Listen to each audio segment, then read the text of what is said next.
మూడవది ఏంటంటే అమ్మా, ఆయన హైదరాబాద్ నుంచి కూడా ఆయన సీసీటీవీ ఫుటేజ్ ప్రతి చోట స్పెడ్స్ ఉంది ఆయన కళ్ళకి కానీ ఆయన షర్ట్కి కానీ స్పెడ్స్ పెట్టుకొని వచ్చారు ఆయన.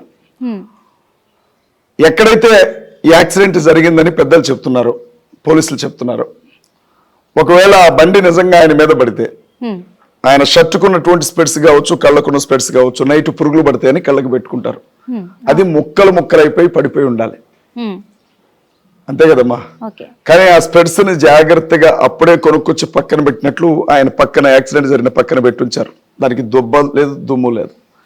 ఇంకొకటి ఏంటంటే మాస్క్, హైదరాబాద్ నుంచి రాజమండ్రి వరకు ఆయన వచ్చినటువంటి దారిలో ఎక్కడ మాస్క్ తీల.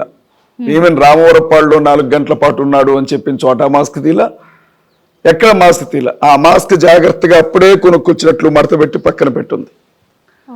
ఆ ఇన్సిడెంట్ జరిగిన ప్లేస్ లో ఒక కర్ర చెక్క ఇంత పొడవు ఉందమ్మా, అది దాని మీద రక్తపు మరకలు రోడ్డు మీద పడిపోయింది. ఆ కర్ర, దాని ముక్కలేమో పక్కన పడున్నాయి.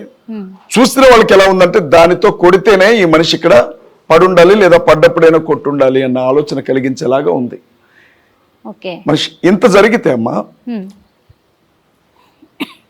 ఎస్పీ గారు ఏం చెప్పారంటే, మా ఏఎస్ఐ గారికి ఉదయం 8:30 సమయంలో ఎవరో ఒక వ్యక్తి చెబితే డెడ్ బాడీ ఉందని వెళ్ళి చూశారు, అప్పటి వరకు తెలియదన్నారు. మీరు మీడియా, మీకు తెలుసు ఆ విషయం. ఇదే విషయం గురించి ఐజీ గారు మాట్లాడుకుంటా మాకు 101 నుంచో 102 నుంచో 11 నుండో డయల్ కాల్ వచ్చింది, అప్పుడు మాకు విషయం తెలిసింది అన్నారు. ఎస్పీ గారు చెప్పిన దానికి మొదటి ప్రెస్ మీట్ లో, రెండో ప్రెస్ మీట్ లో ఐజీ గారు చెప్పిన దానికి మొదటి విషయంలోనే పొంతం లేదు మా. ఇదొక కారణం. అసలు ప్రధానమైన కారణం చెప్తున్నాను నేను. ఎప్పుడో రాత్రి 10:30, 11 చనిపోయిన మనిషి రోడ్డుకి, ఇది ఇది ఇది రోడ్డు అనుకోమ్మా, అదిగో అలా పడిపోయి ఉండాలి మనిషి. నైట్ అంతా అక్కడ పడిపోయి ఉంటే సరే, బండి ఇంజన్ ఎవరు ఆపారు అన్నది కూడా నేను అడిగాను. కొంతమంది అన్నారు అది వంగిపోగానే బండి ఆగిపోతుంది, దానికి అలా ఉంటుంది దాని సిస్టమ్ అని అన్నారు. మరి నాకు ఆ విషయం అయితే పెద్దగా తెలియదు, నాలెడ్జ్ లేదు నాకు. అంత పక్కన ఒక మనిషి పడిపోయి ఉంటే 11:30 నుంచి తెల్లవారే వరకు జనాలు ఎవరు అతను చూడలేదు. అంత పెద్ద బండి ఒక మనిషి పడిపోయి ఉంటే అనంటే అసలు ఇది ఎట్లా సాధ్యం అని చెప్పి నేను అడిగినామా. ఇంకొకటి ఏంటంటే, రాత్రి 11:30, 12 మనిషి చనిపోతే ఆ నెక్స్ట్ డే ఈవినింగ్ వరకు కూడా ఆ క్రైమ్ సీన్ అసలు ప్రొటెక్ట్ చేయలేదు పోలీసులు. ఆ ప్లేస్ కు వెళ్ళారు అని తీసుకొచ్చారు, కానీ అక్కడ సాక్ష్యాలు ఉంటాయి, ఆధారాలు ఉంటాయి. అది హత్యని చాలా మంది అంటున్నారు, యాక్సిడెంటో ఏదో మనకి తెలియదు. ఎవరైనా వచ్చేస్తే సహజంగా ఎవరిని రానిరు, ఈ ప్లేస్ కి మీరు ఎవరు రావద్దు, మీ పాదముద్రలు పడతాయి, ఇక్కడ మీ చేతికి సంబంధించిన ఫింగర్ ప్రింట్స్ పడతాయి, ఎవరు రావద్దు అంటారు. అరే తిరణాలకు వచ్చినట్టు వచ్చారు జనం, దాని చుట్టూ ఒక దారం కట్టింది లేదు, అక్కడ ముగ్గు పోసింది లేదు, ఇక్కడికి రావద్దని ఏదన్నా బార్కెట్లు అడ్డం పెట్టింది లేదు. 24 గంటలు సాక్ష్యాధారాలు మాయమవుతాయా కావా అని చెప్పి నేను అడుగుతా ఉన్నా. ఇదంతా ఒక కారణం. అక్కడ చూసిన తర్వాత క్రైస్తవులందరి మనసుల్లో, నేను క్రైస్తవులకు చెప్పడం కాదు, క్రైస్తవులే మాకు చెప్తున్నారు, అన్నా ఇది ఎట్లా యాక్సిడెంట్, ఇది ఎట్లా, దీన్ని యాక్సిడెంట్ అని ఎట్లా నమ్మిస్తున్నారు. నేను వెళ్ళాను కదమ్మా. 3 రోజులు ప్రవీణ్ పగడాల గారి మృతదేహం దగ్గరే ఉన్నాం. ఆయన్ని సమాధి చేసిన తర్వాతే నేను మళ్ళీ తిరిగి ఇంటికి వచ్చాను. రాజమండ్రిలో 2 రోజులు ఉన్నాను, హైదరాబాద్ లో 1 రోజు ఉన్నాను. ఆయన పోస్ట్ మార్టం చేసేటప్పుడు ఆ ముందే నిలబడి ఉన్నాం, ఆ ఎదురుగా, ఆ బిల్డింగ్ ముందుగా. అయితే విషయం ఏంటంటే అమ్మా, అక్కడ పడ్డది క్రైస్తవులందరిలో కూడా ఏదో జరిగింది. ఎందుకంటే ప్రవీణ్ పగడాల అన్న చనిపోవడానికి ముందమ్మా వాళ్ళ పిఏ, ఆ తల్లి పేరు స్వర్ణానో ఏదో ఉంది, చనిపోవడానికి ముందు, ఇంకా ఆయన ప్రాణం పోకముందు మెసేజ్ పెట్టాడు ఆవిడికి. ఆవిడ ఏమని మెసేజ్ పెట్టాడు అని అంటే, నేను ఎక్కడున్నానో ఎవరికి చెప్పొద్దు, నేను చెప్పమనే వరకు రివీల్ చేయొద్దు, నా ప్రాణం పోయే అవకాశం ఉంటుంది అని మెసేజ్ పెట్టాడు. ఆ తల్లి చూపించింది రెడ్ టీవీ ఇంటర్వ్యూలో, నాకు కూడా పర్సనల్ గా చూపించింది ఆ ఫోన్లో. ఆయనకున్నటువంటి థ్రెటనింగ్, ఒకటి బిడ్డను చంపుతానంటే కావచ్చు, ఈయన చంపుతానంటే కావచ్చు. అదే రోజు కొద్ది సమయం ముందు ఆ మెసేజ్లు, అంటే ఆయన జర్నీకి బయలుదేరడానికి ముందు నేను ఎక్కడున్నానో, ఆయన ఆవిడ పిఏ కదా, మీరు చెప్పొద్దు, నేను చెప్పమంటే తప్ప రివీల్ చేయొద్దు అని చెప్పాడు.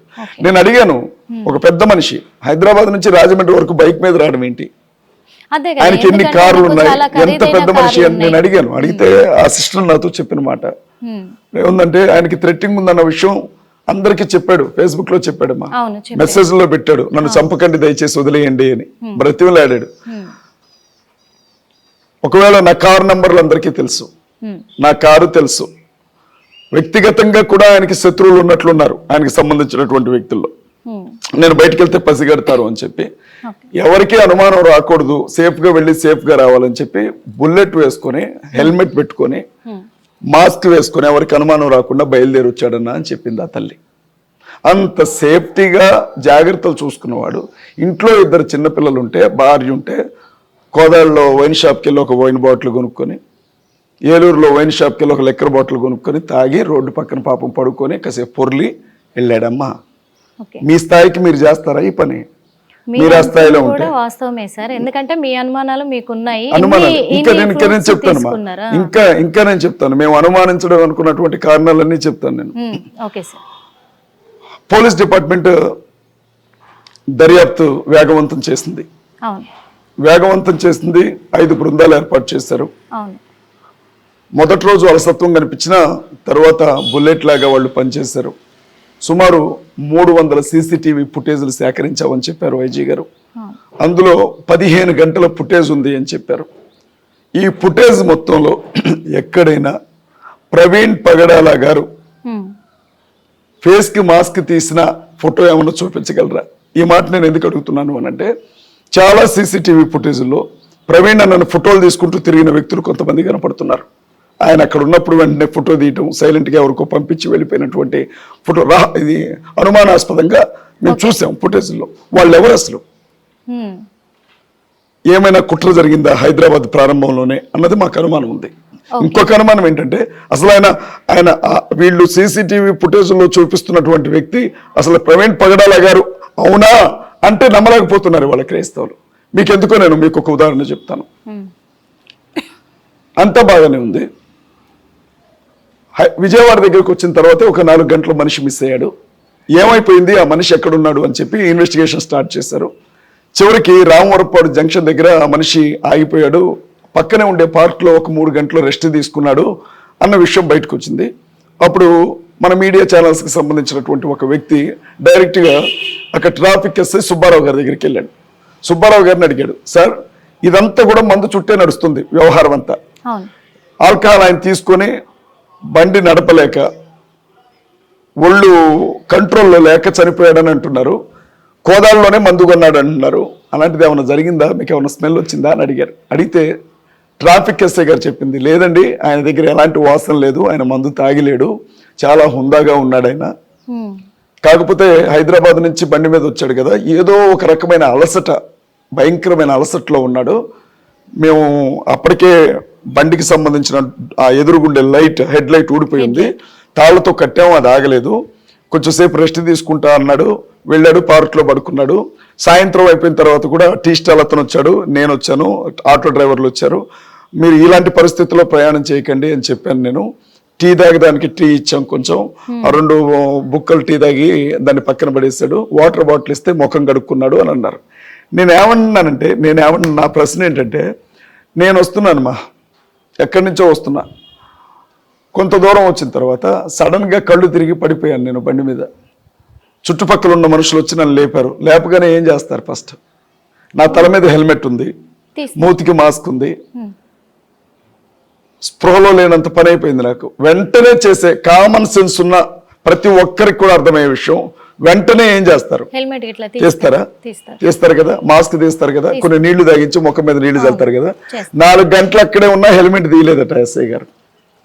మనిషి అక్కడే 4 గంటలు ఉన్నాడు, హెల్మెట్ తీయలేదంట పాపం. ఆయన హెల్మెట్ తోనే ఆయన ఉన్నప్పుడే మాట్లాడారు, హెల్మెట్ తోనే వెళ్ళి పడుకున్నాడట. 3 గంటల హెల్మెట్ తో ఎవడైనా పడుకుంటాడమ్మా? సహజంగా ఒక 10 కిలోమీటర్లు ఎండలో జర్నీ చేసి వచ్చాను నేను, తలలో చెమట్లు పోస్తూ ఉంటాయి, ఆగి రెస్ట్ తీసుకోవాలనుకుంటే వెంటనే నేను చేసేది ఏంటంటే ఒక చెట్టు కిందకి వెళ్ళి హెల్మెట్ తీసేస్తాను. అలాంటిది 3 గంటలు మామూలు మనిషి అయినా హెల్మెట్ తోనే పడుకున్నాడట పార్క్ లో నేల మీద. మరి అక్కడ ఉన్న కానిస్టేబుల్ అయినా నిజం చెప్తాడు కదా, ఎస్ఐ గారు, కానిస్టేబుల్ కాదు, నేననేది కూడా అదే. నా అనుమానం ఏంటంటే, ఇప్పుడు నాకు రైజ్ అవుతున్న అనుమానం ఏంటంటే, అసలు అతను ప్రవీణ్ పగడాలైనా ఎక్కడా ముఖం కనబడట్లేదు, ఎస్ఐ గారు కూడా సాక్షాత్ నేను ముఖం చూడలేదు అని చెప్తున్నాడు. 4 గంటలు ఒక మనిషి పడిపోయి ఉంటే ముఖం చూడలేదు అంటున్నారు. ఇది ఎలా సాధ్యం, ఎలా నమ్మాలి? టీ ఇచ్చినటువంటి వ్యక్తి, టీ కొట్టు దగ్గరికి వెళ్ళినటువంటి వ్యక్తి, నేనే వాటర్ బాటిల్ ఇస్తే చివరిన మాస్క్ తీసి మొహం కడుక్కున్నాడు అని అన్నాడు. అప్పుడు మీడియా వాళ్ళు అడిగారు ఫేస్ చూసారా అని. ఆ ఫేస్ నేను క్లియర్గా చూడలేదు కానీ మాస్క్ చూశాను, హెల్మెట్ చూశాను అంటున్నాడు. ఇప్పుడు నెక్స్ట్ డే నుంచి సోషల్ మీడియాలో ఇంకొక టాపిక్కే లేదు. ప్రవీణ్ పగడాల గారి మరణం తప్ప ఇంకొక టాపిక్ లేదు. పెట్టినా కూడా ఎవడు చూడట్లే. ఇవాళ ఆయన ఫోటో వేశారు, విజువల్స్ వేశారు, బండి గురించి చెప్తున్నారు, హెల్మెట్ గురించి చెప్తున్నారు. ఇన్ని చెప్తుంటే ఎస్ఐకి తెలియదమ్మా, అరే ఇతనే కదా ఇక్కడ కూర్చుంది, ఇతనికే కదా మనం చేస్తుంది, 4 గంటలు ఏడే ఉన్నాడు కదా అని ఎస్పీకి చెప్పడా, ఐజీ గారికి ఇన్ఫార్మ్ చేయడా? ప్రమోషన్ వస్తుంది కదా, పెద్ద కేసుని ఛేదించినట్లు. టీ షాప్ అతను వెళ్ళి అడిగితే మరి నువ్వు ఎందుకు చెప్పలేదయ్యా, రోజు ఇదే విషయం కదా, అన్ని ఛానల్స్ మొత్తుకుంటున్నాయి కదా అని అంటే హెల్మెట్ చూసి గుర్తుపట్టాను అంటండి. అసలు మనిషేనమ్మవాడు హెల్మెట్ చూసి గుర్తుపట్టాడు చెప్తున్నాడు, అదే చెప్తున్నాడు. మరి అసలు ఏం మాట, అలాంటి హెల్మెట్లు ఉండవా? అంటే ఒకటే హెల్మెట్ తయారు చేసిందా కంపెనీ? అలాంటి హెల్మెట్లు ఉండవా? ఒకవేళ ఇది ప్రణాళికాబద్ధంగా జరిగినటువంటి కుట్రపూరితమైన హత్య అయి ఉంటే అక్కడ ఉన్నది వేరే వ్యక్తి అని మేము అంటున్నాం. వేరే వ్యక్తి అని మీరు అంటున్నారు. మా అనుమానం, కన్ఫర్మేషన్ కాదు, మా అనుమానం. మీ అనుమానం. ఆ దిశగా కూడా మీరు ఇన్వెస్టిగేషన్ చేయాలి కదా. ఖచ్చితంగా. ఇదొక విషయం తల్లి. హిట్ టీవీ యాప్, ఇందులో short news, live news, entertainment shows, movies, digital magazines తో పాటు మీ జిల్లా వార్తలను కూడా ఫ్రీగా చూడొచ్చు. అంతేకాదు కేజీ నుంచి పీజీ వరకు విద్యార్థులకు స్కాలర్షిప్ కూడా అందిస్తున్నాం. ప్రతి వారం 10 మందికి లక్కీ డ్రా ద్వారా ఒక్కొక్కరికి 10,000 రూపాయలు అందిస్తున్నాం. ఇంకెందుకు ఆలస్యం, వెంటనే హిట్ టీవీ యాప్ ని డౌన్లోడ్ చేసుకుని ఫ్రీగా ఎంటర్టైన్మెంట్ పొందండి. Hit TV app. Hit TV app. Please download hit TV app. Hit TV యాప్ని ఫ్రీగా డౌన్లోడ్ చేసుకొని ఎంజాయ్ చేయండి. మీకు నచ్చిన ఎంటర్టైన్మెంట్ కోసం హిట్ టీవీ యాప్ ని ఫ్రీగా డౌన్లోడ్ చేసుకుని ఎంజాయ్ చేయండి. హిట్ టీవీ యాప్ని డౌన్లోడ్ చేసుకుని ఆస్వాదించండి, ఆశీర్వదించండి. ఇంతమంది సెలబ్రిటీలు హిట్ టీవీ యాప్ ని డౌన్లోడ్ చేసుకోండి అని చెప్తున్నారంటే ఎంత మంచి యాప్ ఆలోచించండి. అమెరికా అమెరికా అమెరికా అమెరికాలో చదవాలనుకునే వాళ్ళకి విశ్వసనీయమైన పేరు మన శౌర్య కన్సల్టెన్సీ. UK లో 1 year masters. UK లో 1 year masters. 2 years work permit up to 5 years visa. Contact Saurya Consultancy. Contact 89851 89851.